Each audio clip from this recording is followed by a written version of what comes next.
Good morning and welcome to Wisdom of the World. Last time I told a story from Arabian Nights, from the voyages of Sindbad the sailor. I told the second story and I thought I'd end this with telling the seventh story and the last voyage of Sindbad the sailor. So today's story is called The Elephant Island. Voyage number 7 of Sindbad the sailor.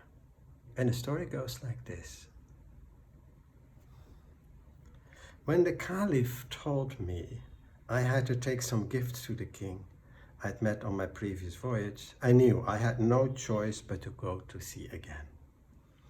I set sail in the Caliph's finest ship.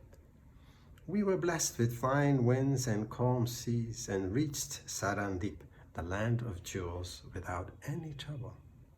The king was delighted to see me again and so pleased with his gifts that he loaded my ship with yet more riches to take home to the Caliph. Unfortunately, my return journey did not go as smoothly. On the third day at sea, we spotted another ship in the distance. "Pirates!" shouted the lookout, and we sailed away as fast as we could. But our ship was heavy with treasure and not made for fast sailing. The pirates quickly caught up with us, drew alongside, and boarded our ship. With glinting cutlasses and rough shouts, they rounded us up in the middle of the ship and bound us together with rope. Once they had loaded the treasure from our ship into their own, they led us aboard and threw us in their hold. We huddled together in the dark all day and all night, sick with fear and wondering what would become of us. In the morning, the ship docked in a busy port. The hatch was flung open and we were dragged, blinking into the sunlight. We were taken to a marketplace to be sold as slaves. As we stood there in shackles, people prodded and poked us and argued with the pirates about how much we were worth. An important-looking tribesman wearing carved tusk necklaces paid a gold coin for me. He led me to his cart and bundled me into the back of it. The cart bumped along and soon entered a village of mud houses with thatched roofs. As we drove along, everybody stopped and nodded to my new master. I realized that he must be the chief of the village. We stopped outside the largest hut. My master led me into a courtyard, untied me and gave me a dish of food and some water. When I had finished eating, he put his face next to mine. "Obey me, and I will treat you well," he said. "Defy me, and I will kill you." He locked me in a small hut for the night. The next morning, he unlocked the door and said, "Come." I ate breakfast in the courtyard and he had a sharpened set of arrows. "Your job," he told me, "is to kill elephants and bring me their ivory tusks. Have you killed an elephant before?" I shook my head sadly. The man noticed my expression. "The elephants are bad. They kill people whenever they have the chance. They come into the village, destroy our houses, and even crush our children. We have no choice but to kill them." He led me through the village and into the forest beyond. Many houses had been flattened, especially those near the forest. Villagers were trying to rebuild them, and I noticed that many people wore necklaces made from carved elephant tusks. My master led me into the forest and stopped by a very large tree.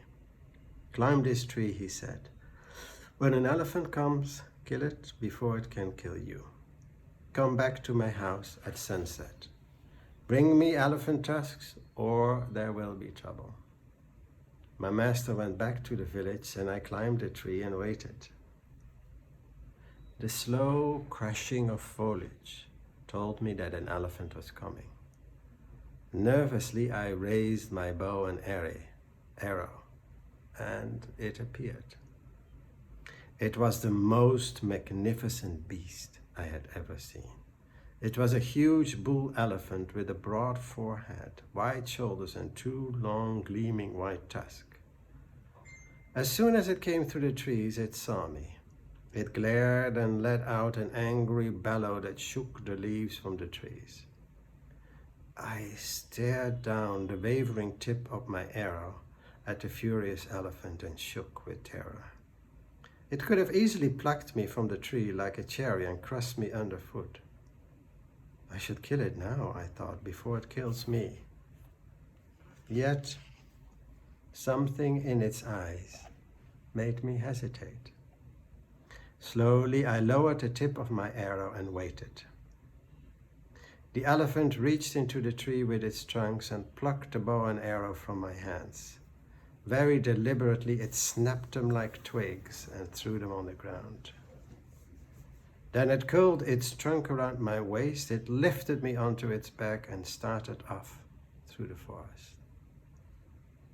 I sat astride its lumbering, powerful body with my heart pounding, wondering what would happen next.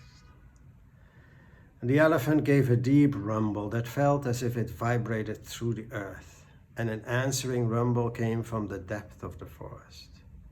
One by one, the rest of the herd appeared and fell in line with us. There were about 15 elephants, along with a couple of babies with fuzzy heads that flung their short trunks up and squeaked humorously as they trotted along behind their mothers. Deeper and deeper we went into the forest, until at last we emerged in a sunny glade where the elephant stopped. I gasped at the sight that lay before me there.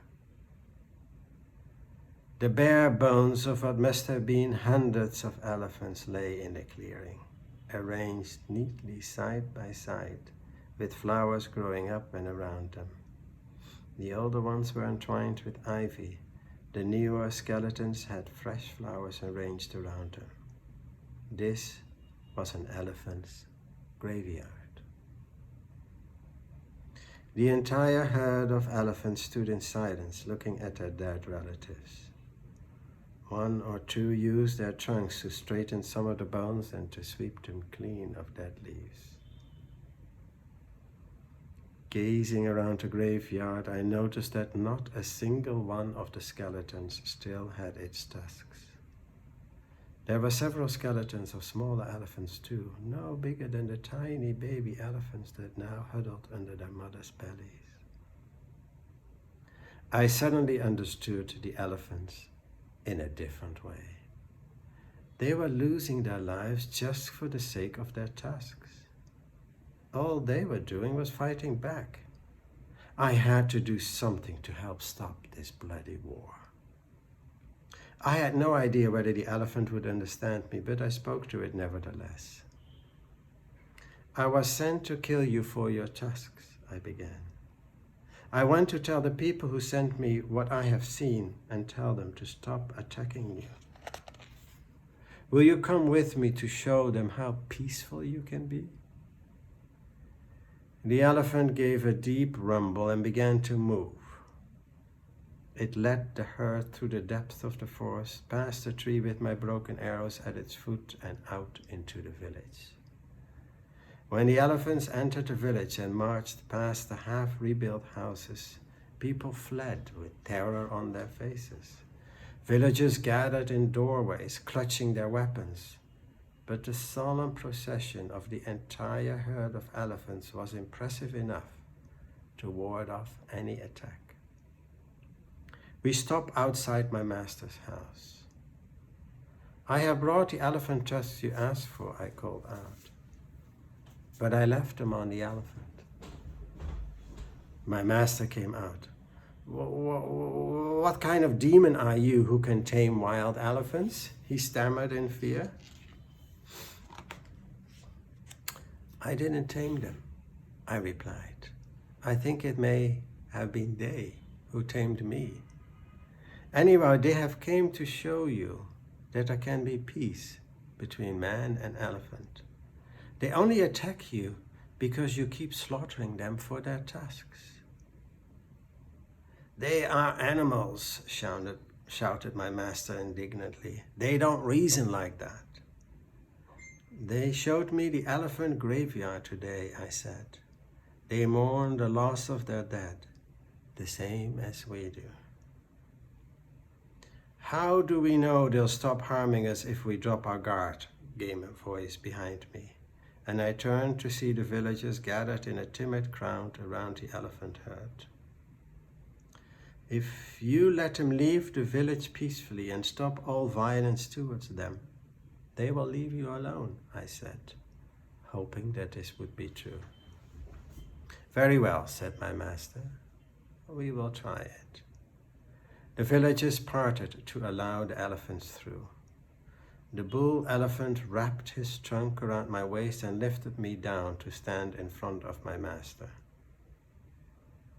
The great creature nodded his head very slightly to me, then turned and led the other elephants out of the village. The villagers lined the roads to watch, their eyes round with wonder. My master frowned. You do not behave like a slave, he told me. No man is truly a slave, I replied. Since you have talked us out of our livelihood, how do you propose that the village earns money now, he asked. We used to sell engraved tusks to merchants who pass by on the ship. Now we have nothing to sell. I thought for a moment. Then I remembered my previous voyage and the kingdom I had discovered. I am a merchant by trade, and I happen to know of a land where wood is valued more highly than precious jewels, I said. You can use your skill at engraving to carve wood into all kinds of things and sell them to these people. I can even take you there and introduce you to the king, if you'll let me. After talks with the village elders, my masters agreed to travel with me to the land of jewels. We went to the port and he paid for our passage on board a ship that was going there. When the chief tribesman and I arrived, the king of Sindbad welcomed me with open arms. It was a great surprise to my master to see his slave embraced by a king. I told the king of Sindbad everything that had happened, and at first he regarded the tribesmen angrily. But I explained that I bore no grudge and told him all about my idea. He was very interested. He and my master discussed the terms and shook hands on the deal. The king would send a fleet of ships in a month's time with payment for the first shipment of wooden carvings, and I was free at last to go home. My master granted my freedom, and we parted as friends. I set out for home on yet another ship laden with gifts. The journey home was smooth and uneventful, much to my delight. I've never been so glad to be home before. I had enough adventure to last me the rest of my days. I settled happily at home and can honestly say I've never felt the need to go to sea again since. Thank you.